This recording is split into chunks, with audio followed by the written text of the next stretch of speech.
आज की कहानी लालची सास। रेखा जी अभी अभी अपने पति मुकुल जी के लिए कॉफ़ी बनाकर किचन से निकली ही थी कि सामने से लता को आता देखकर उनका पारा चढ़ गया।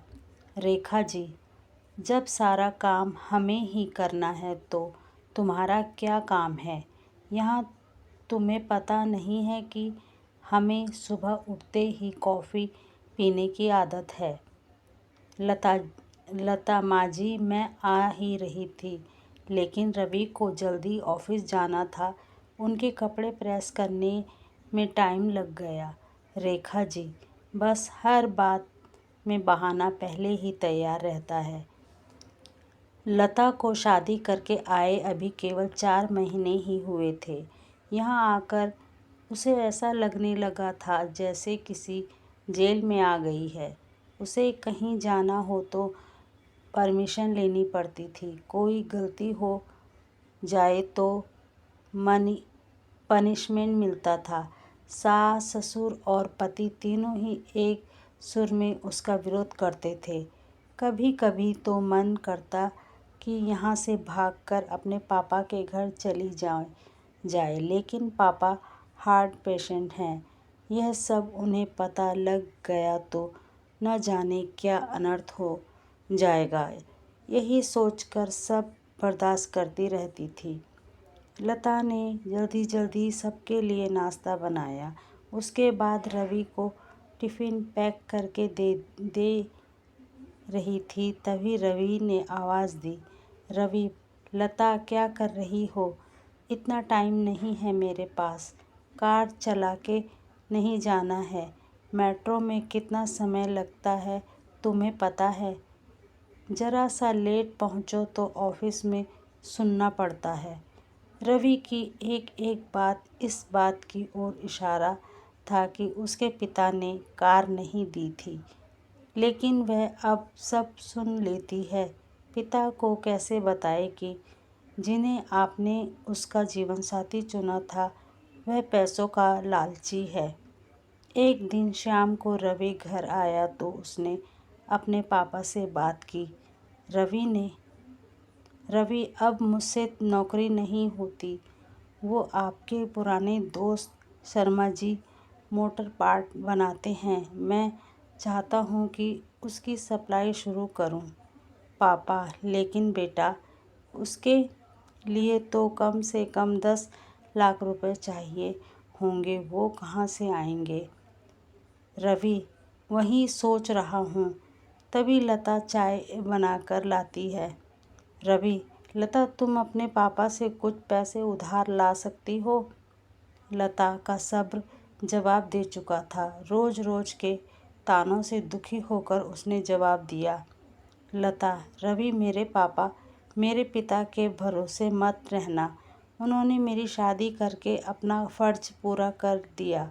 अगर आपको नौकरी करने में दिक्कत है तो मुझे जॉब करने दो, दोनों मिलकर कमाएंगे। यह सुनकर रवि का पारा चढ़ गया।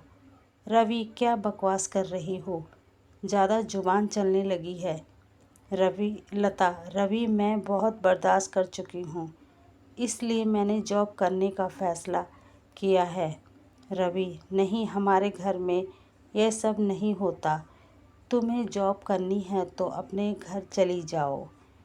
लता, मुझे पता था आप यही कहेंगे।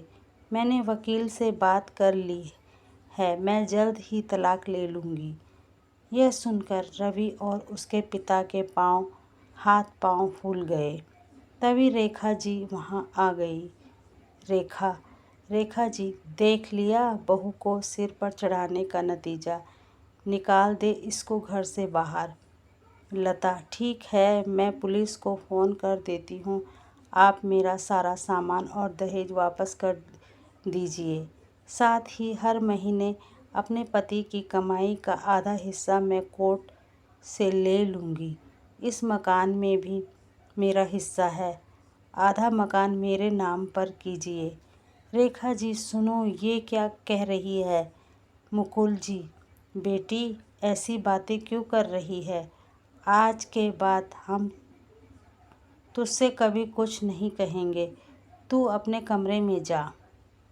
लता, नहीं पापा जी, बहुत बर्दाश्त कर चुकी मैं।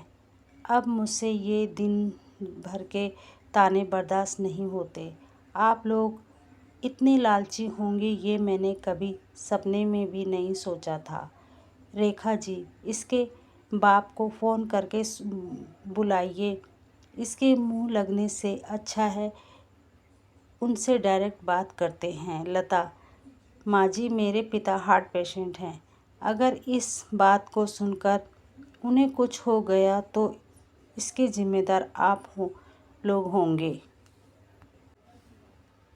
रवि, ये तुम्हें क्या हो गया? आज से पहले तो तुमने कभी ऐसी बात नहीं की। लता, मैं आज तक आपके और मम्मी पापा जी के हर ताने को बर्दाश्त करती रही। 20 लाख रुपए मेरे पापा ने शादी में खर्च किए, फिर भी आपको कार चाहिए, बिजनेस करने के लिए पैसा चाहिए। लता ने उसी समय अपना सामान पैक किया और घर छोड़ दिया। जाने से पहले उसने अपने सास ससुर और पति तीनों को कहा, लता, अगर मेरे पापा को आपने कुछ बताया तो मैं आपको अरेस्ट करा दूंगी। तलाक का नोटिस आपको मिल जाएगा, चुपचाप साइन कर देना। लता वहाँ से निकलकर अपनी एक सहेली के फ्लैट में पहुँच गई। एक दिन पहले उसी ने उसे हक के साथ अपना आत्मसम्मान बचाने के लिए समझाया था। लता, कोमल, मैं आ तो गई हूँ, लेकिन अब आगे क्या होगा? कोमल, चिंता मत कर, मैंने बात कर ली है, मेरे ऑफिस में जगह खाली है। कल से तू जॉब करेगी और मेरे साथ रहेगी। 1 महीने तक जॉब करने के बाद लता एक दिन अपने घर जाती है और पिताजी को सारी बात बताती है। उसकी बात सुनकर उसके पिता कहते हैं, बेटा, मुझे तूने क्यों नहीं बताया?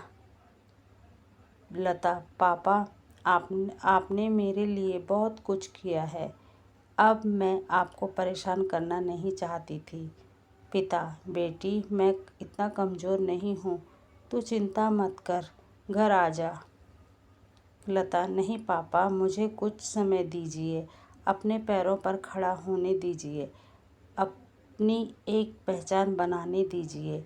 कुछ ही महीने केस चलने के बाद रवि और लता का तलाक हो गया। रवि को पूरा दहेज और 30 लाख रुपए देने पड़े। साथ ही हर महीने अपनी सैलरी का एक हिस्सा वह कोर्ट में जमा करवाता था। तो आप लोगों को कहानी कैसी लगी? अच्छी लगी हो तो लाइक शेयर सब्सक्राइब ज़रूर कर देना।